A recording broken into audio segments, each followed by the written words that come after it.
오늘 역대하 20장 24절부터 30절 예배를 회복하라 네 번째 시간으로요. 하나님을 경외하는 자, 하나님을 경외하는 자라는 제목으로 말씀을 전할 때 나는 은혜와 하나님의 놀라운 축복이 여러분들한테 임하기를 간절히 소망합니다.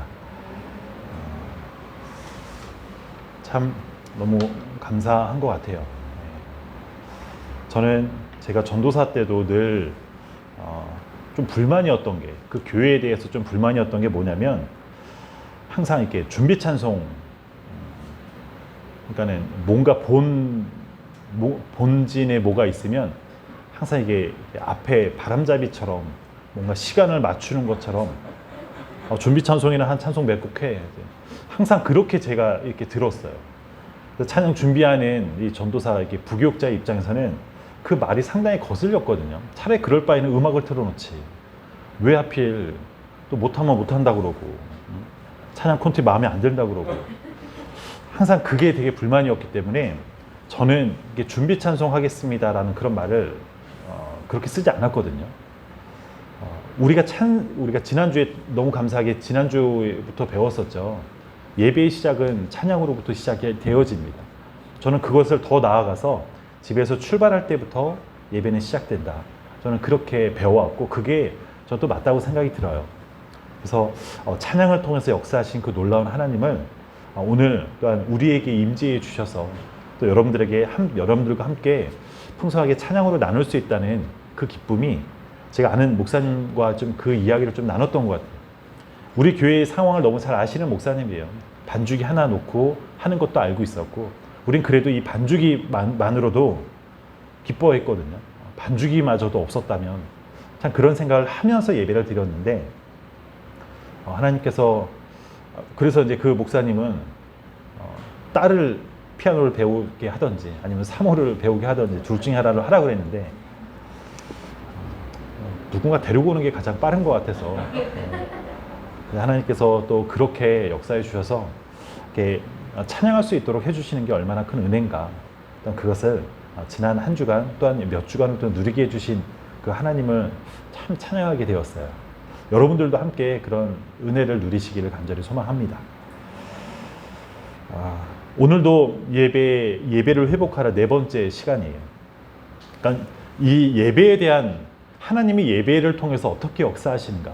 하나님은 너무 전지전능하신, 그러니까 너무 무궁하기 때문에 어떤 한 분야를 놓고 하나님은 이렇다라고 말할 수가 없어요. 그래서 하나님은 이 예배 속에서 어떻게 임재하시는가를 우리가 이 본문 말씀 여호사밧의 이 전쟁을 통해서 우리가 하나씩 알아가고 있습니다. 그래서 우리가 4주 동안 오늘이 네 번째 시간인데 첫 번째 배웠던 게 전쟁 준비가 아니라 예배하라라고 우리가 첫 주에 우리 그렇게 말씀을 나눴어요.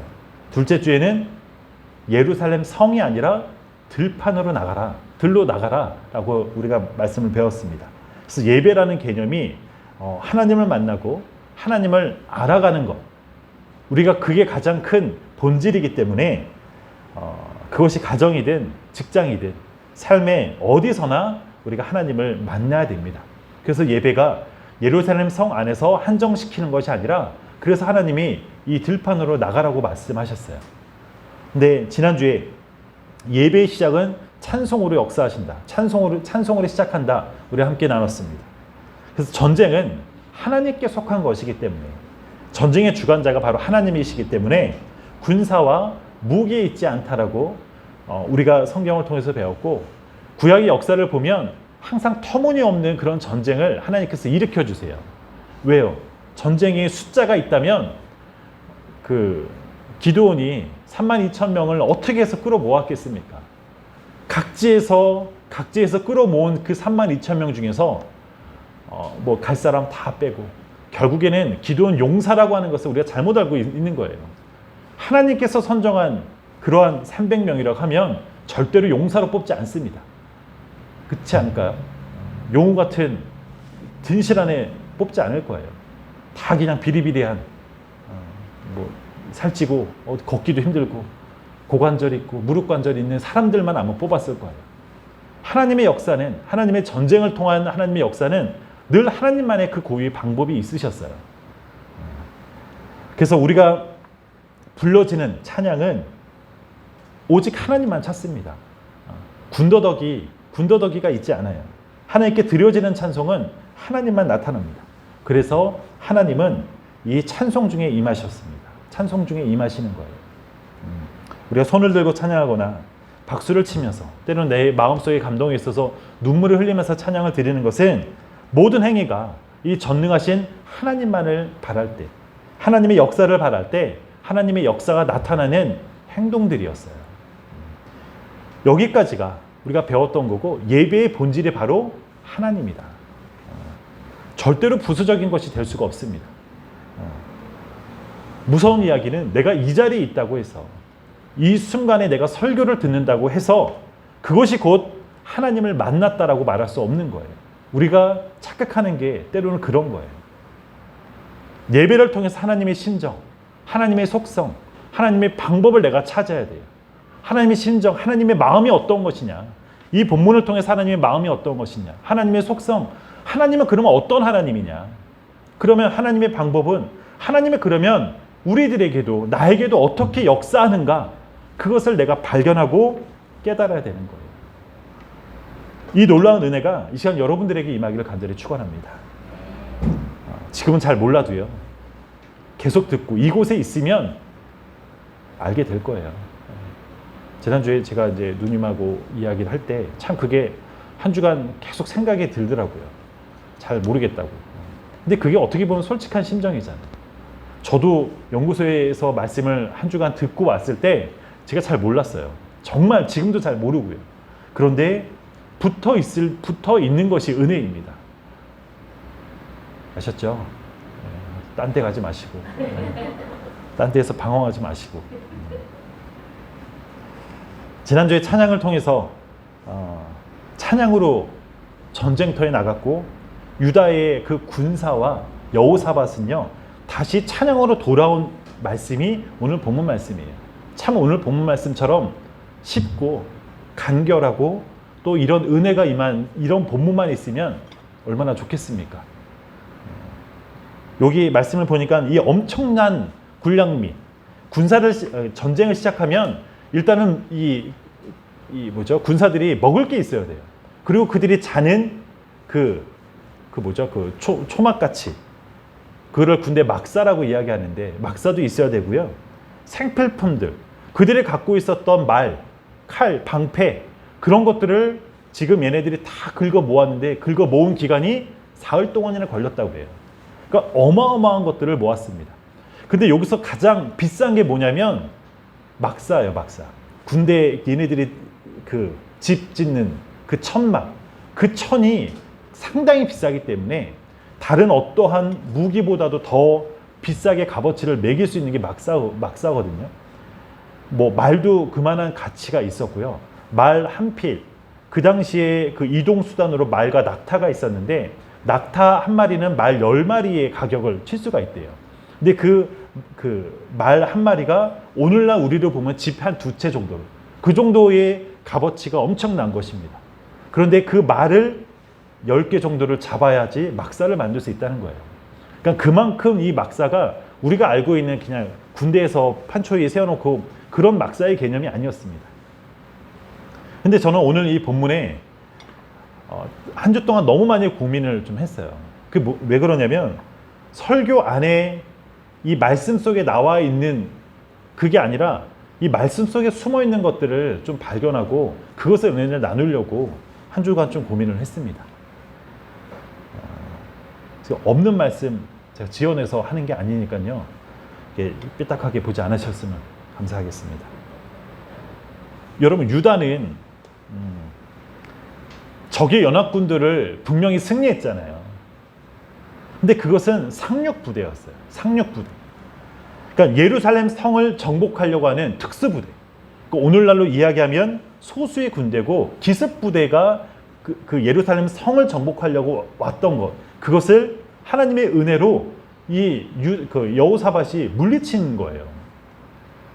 그러면 적의 연합군의 본진, 주력군들은 이 상륙부대의 활동에 따라서 전선에서 유다의 심장부인 예루살렘을 쳐들어갈 준비를 대기하고 국경에서 준비를 하고 있는 상황입니다. 유다가 예루살렘에 기습 부대들이 쳐들어왔을 때요, 그 전선에서 군사를 쉽게 빼서 이 성을 회복하려고 다시 올 수 없었던 게 적의 본진이 앞에 있기 때문에 움직일 수 없는 그런 상황이었어요. 그 상황이 좀 이해가 되시나요? 그 남유다의 군대를 밑으로 이동하면 적의 본진이 밑으로 내려올 것이고, 또 전선이 한번 밀리면 그것을 다시 회복하는 게 몇 배의 노력이 필요한 상황입니다. 그래서 적의 연합군들의 그들의 작전이 무엇이냐? 기습적으로 얘네들을 예루살렘 성으로 보냅니다. 그래서 예루살렘 성을 빼앗으면 이 전선을 대칭하고 있는 이게 남유다의 군사들이 내려올 거잖아요. 그리고 내려오면 얘네들이 포위해가지고 그것을 물리치는 것이 이 적의 연합군들의 군사 작전이었어요. 최전선에 있는 유다 이 주력군들의 후퇴를 기다리고 있었습니다. 그런데 문제가 생겼어요. 적의 입장에서는. 상륙부대, 기습작전으로 쳐들었던 그들이 전멸을 당하는 상황에 놓이게 됩니다. 여러분, 비록 이 상륙부대, 그러니까 그 기습작전으로 왔던 그 부대는 실패를 했지만 적의 연합군의 전체적인 그 규모를 보면, 그리고 비율로 따졌을 때 아직도 적의 연합군의 그 숫자는 엄청납니다. 지도를 보면 그 남과 북이 나눠진 그런 지금 나라잖아요. 남유다의 그 크기와 지금 세 곳의 연합군들의 그 나라의 땅덩어리를 합치면 거의 5배나 6배가 돼요. 그러면 군사의 그 양도 그 정도로 많다는 거예요. 그래서 적들이 다시 한번 힘을 합치면 예루살렘은 다시 풍전등화에 그런 상황에 놓일 수 있습니다. 언제든지 전쟁이 터질 수 있고요. 또 이런 상황이 전쟁이 재발할 수 있는 가능성은 얼마든지 있습니다. 이 적들은요, 이 틈을 노리는 거예요. 그리고 이번 전쟁을 통해서 이 유다라는 나라가 그 군대가 보여준 허점이 있었어요. 보여준 허점. 주변 국가들로 하여금 전쟁, 남유다 한번 전쟁을 해볼 만하다는 그런 가능성을 열어준 그런 계기가 되었습니다. 한 나라가 수도를 기습적으로 당했잖아요. 그것은 엄청난 약점을 드러낸 것이었어요. 언제든지 그 병력을 얘네들한테 보내면 이쪽이 뻥뻥뻥 뚫려 있구나. 그것을 이 나라만 있는 게 아니라 그 주변국들은 당연히 다 그 소식을 듣게 되는 거예요. 그래서 여호사밧과 이 유다의 군대가 생각보다 약하고 군대를 운영하는 그 운영 능력, 전술 능력이 취약하다는 것을 너무나 적나라하게 보여준 사건이었습니다. 예전에 전쟁을 하다 보면 선봉대를 적진이 이제 나가요. 선봉대를 떼어놓고 쭉 나가면 일부러 아군의 일부가 적에게 죽음을 당하는 그런 일들이 하나의 전술이었어요.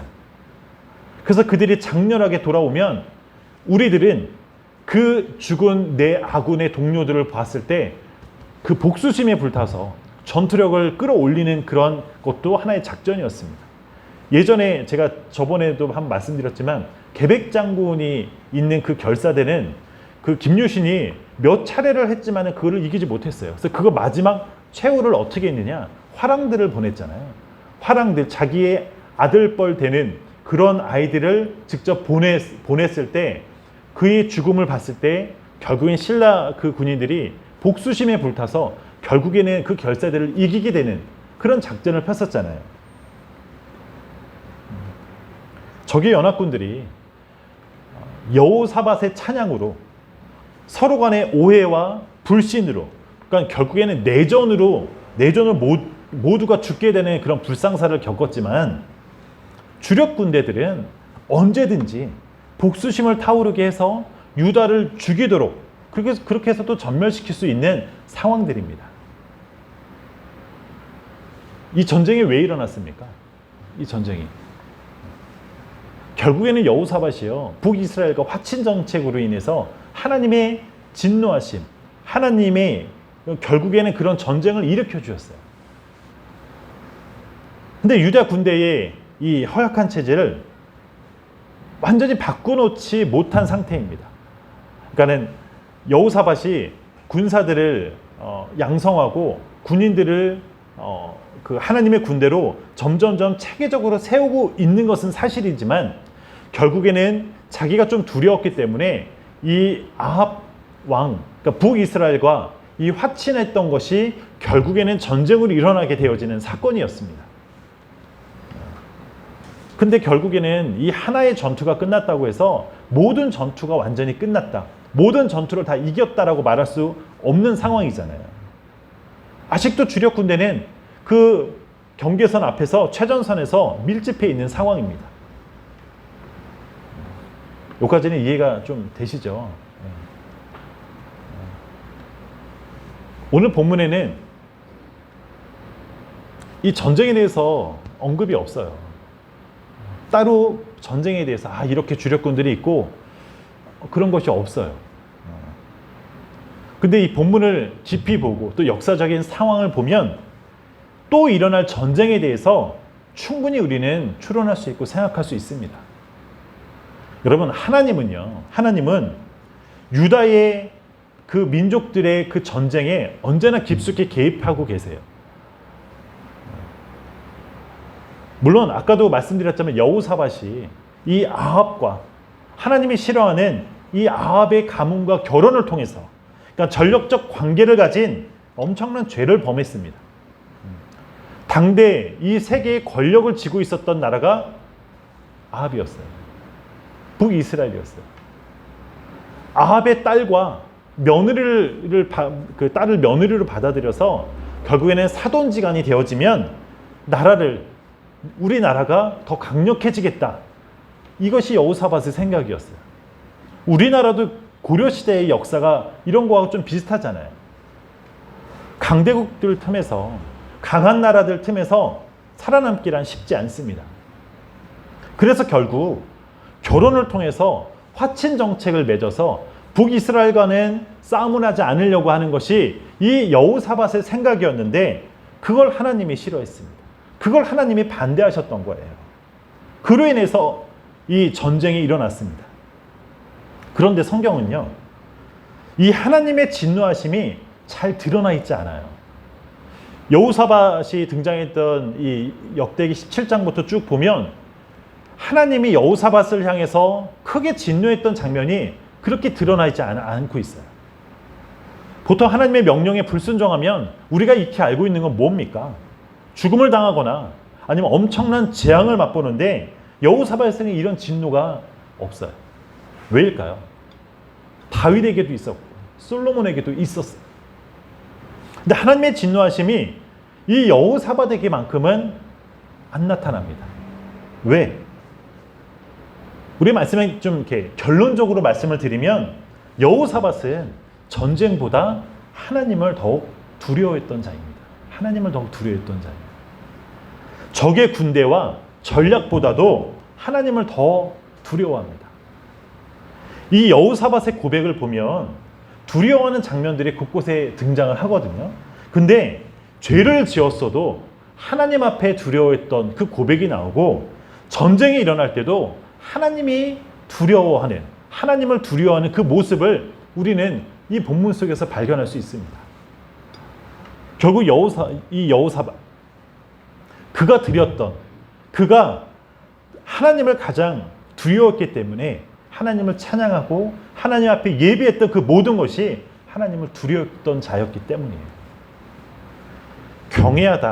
경외라는 그 단어는요, 하나님을 두려워한다 라는 그 의미가 담겨져 있습니다. 여호사밧은 하나님께 찬송과 예배를 드리지만 하나님만을 경외하면서 예배를 드렸던 자입니다.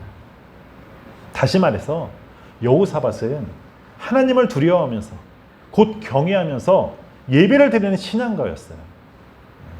하나님은 이런 여호사밧의 예배를 받으셨습니다. 하나님 그 당신을 두려워하면서 예배를 드렸던 이 여호사밧의 그 예배를 하나님이 받아주셨어요. 그래서 하나님께서 기습적으로 오고 있는 그 부대의 소식을 어떤 사람을 통해서 알게 해주셨고 또 그 상륙 부대를 물리치게 해주셨어요. 여러분, 그것만이 아닙니다. 하나님이 이 주변 국가들을 통해서 더 이상 전쟁에 몰입하지 않도록 하나님께서 해주십니다. 그러니까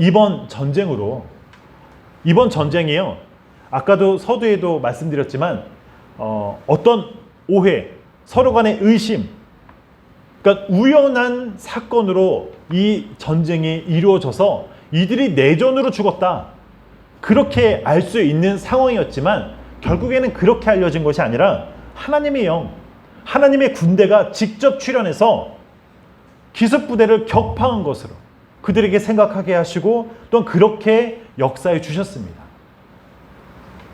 여러분, 하나님의 영이 아니었더라면, 우리가 그 군사를 잘 몰라서 그래요. 그 역사적인 배경을 잘 몰라서 그래요. 하나님의 영이 아니었으면 적들은 당연히 복수하러 와야 됩니다. 내 동료의 죽음을 두려움으로 받는 게 아니에요. 당연히 복수심으로 받아야 되는데 하나님이 개입하십니다. 저 작은 나라, 저 조그만 나라에 내 동료가 죽었어요. 내 동생이 죽었어요. 내 아들이 죽었어요. 그러면 피가 거꾸로 솟아야 됩니다. 당연히 나라도 어떻게 저 왕의 목을 따러 가야 되는 게 정상입니다. 그런데 적들은 그렇게 하지 않았어요. 적들의 고백이 무엇입니까? 29절입니다. 29절 함께 볼까요? 29절 우리 함께 한번 읽을게요. 시작. 이방 모든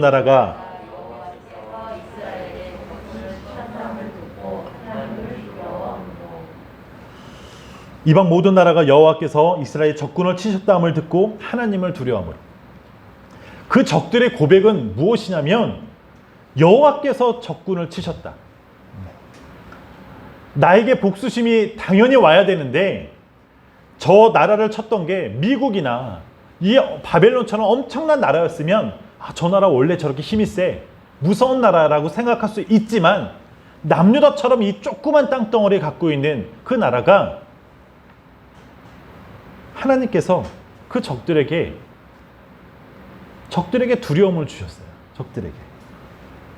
전력도 없고 군사도 없었던 유다가 찬양하는 그 모습이 미련하고 바보처럼 보이는 것이 아니라 여호와 하나님께서 모든 적들을 죽였다, 그 생각에 두려움 속에 빠지도록 하나님께서 역사해 주셨습니다. 그래서 하나님의 역사, 하나님께서 직접 개입했던 그 사실을 적군들이 먼저 받아들이게 해요. 그래서 그들에게 내렸던 결론이 뭐냐? 저 조그만 나라 침투해서 당연히 우리가 복수하자, 그것이 아니라 이 전쟁은, 더 이상의 전쟁은 무모하다, 무모한 생각을 그 적들에게 심어줍니다. 여러분, 하나님은 자신의 종이 드리는 그 예배를 통해서 유다의 그 적국의 두려움, 곧 하나님의 역사에 대한 공포심을 부어주셨습니다. 그래서 다시는 전쟁을 일으킬 그 생각조차 나지 않도록 하나님께서 두려움을 주셨고 하나님께서 역사해 주셨습니다. 여러분, 놀랍지 않습니까? 놀랍지 않아도 괜찮아요. 네. 저만 놀라워도 괜찮아요. 네. 놀라우면 더 좋고요. 30절 말씀 한번 볼게요. 30절. 같이 한번 읽어보겠습니다. 시작. 여호사밧의 나라가 태평하였으니 이는 그의 하나님이 사방에서 그들에게 평강을 주셨음이더라. 아멘. 여러분, 하나님은 결국에는 하나님께서 역사해 주셨을 때 적들에게는 두려움을 주셨고 유다 민족과 여호사밧에게는 태평과 평강을 주셨다라고 말씀하고 있습니다.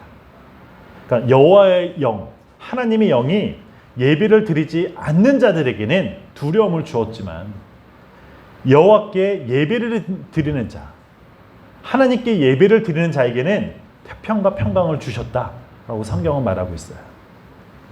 하나님은 적의 연합군들이 이 상륙작전을 실패하도록 역사하십니다.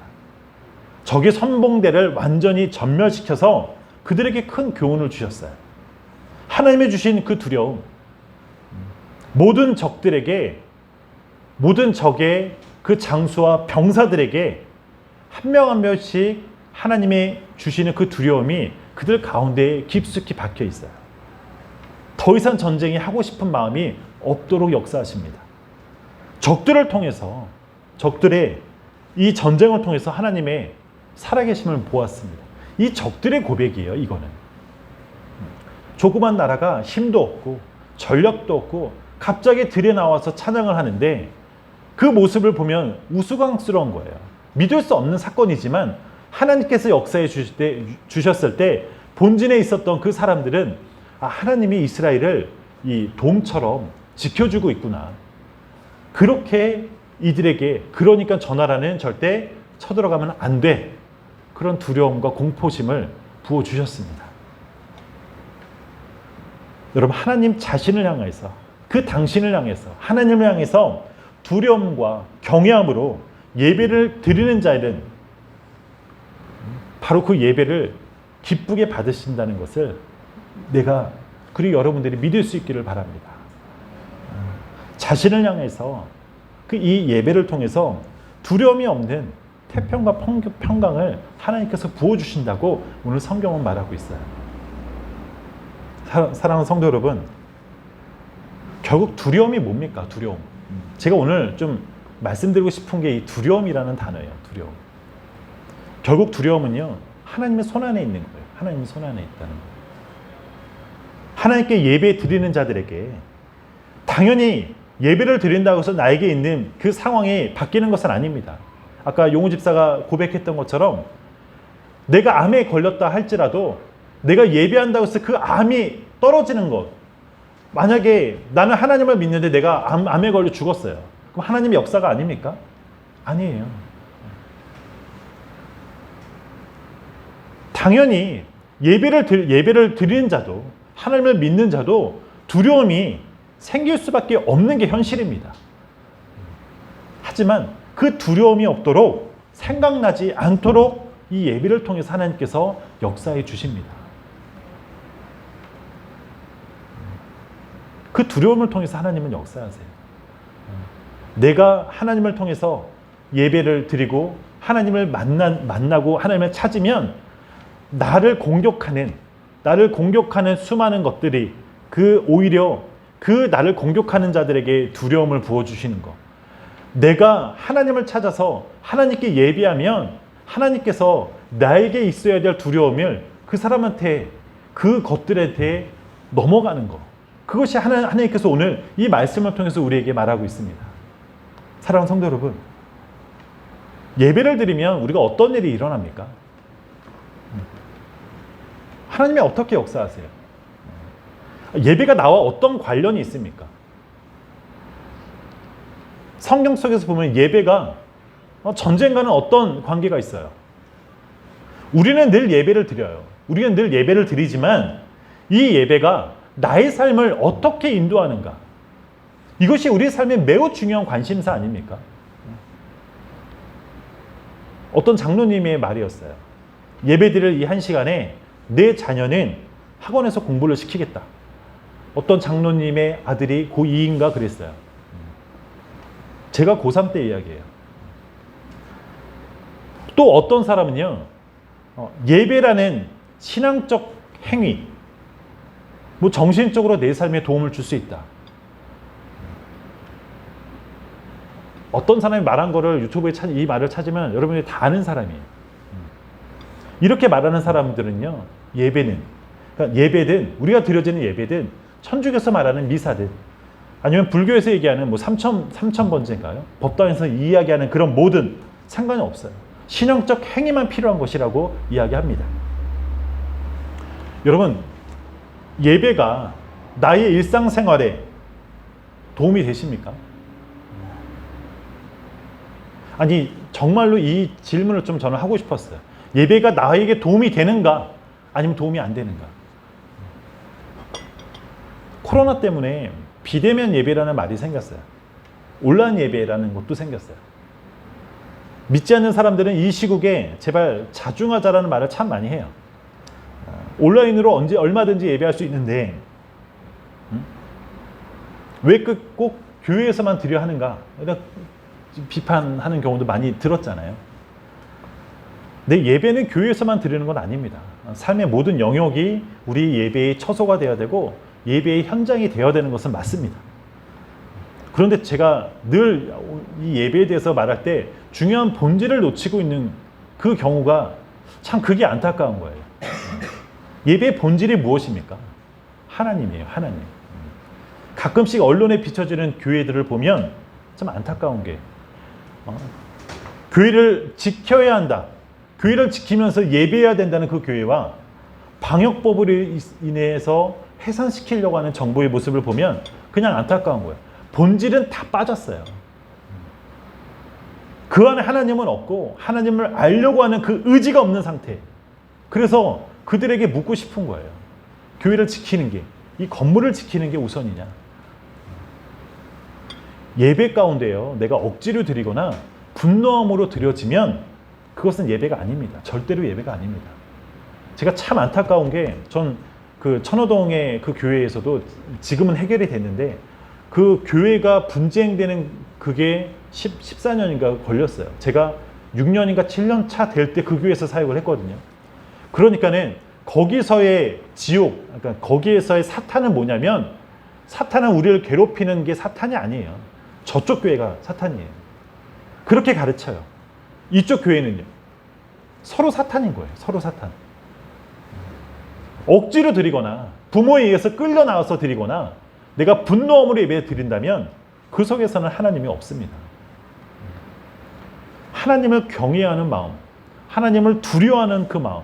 여러분, 이 마음이 무엇이냐면, 구약시대 때 보면 대제사장이 지성소 안에 들어가면서 하나님과의 그 1대1, 그 하나님의 음성을 듣는 그 시간이 있어요. 그런데 이 대제사장이 지성소 안에 들어갈 때 허리춤에 줄을 묶어요. 발목에는 방울을 달아요. 아시죠? 네.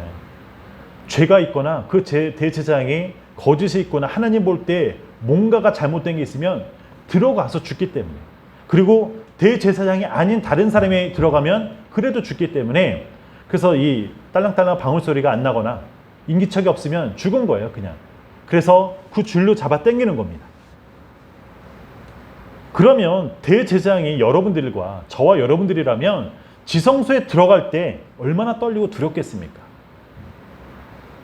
이런 마음으로 우리가 예배를 드려야 된다는 겁니다. 이런 마음으로. 나를 만나주신 하나님, 내가 이렇게 죄가 많습니다. 내가 이렇게 더럽습니다. 내가 세상에 쩌들어 살다가 내가 지금 왔습니다. 내가 언제나 하나님을 부르짖고 찾아야 되는데 그렇게 살지 못했습니다. 나는 죽어 마땅한데 나를 이곳으로 인도해 주셔서 하나님 감사합니다. 나를 제발 긍휼히 여겨달라고, 나를 불쌍히 여달라고, 나를 용서해 달라고, 이런 마음으로 예배 자리에 임해야 되는 거예요.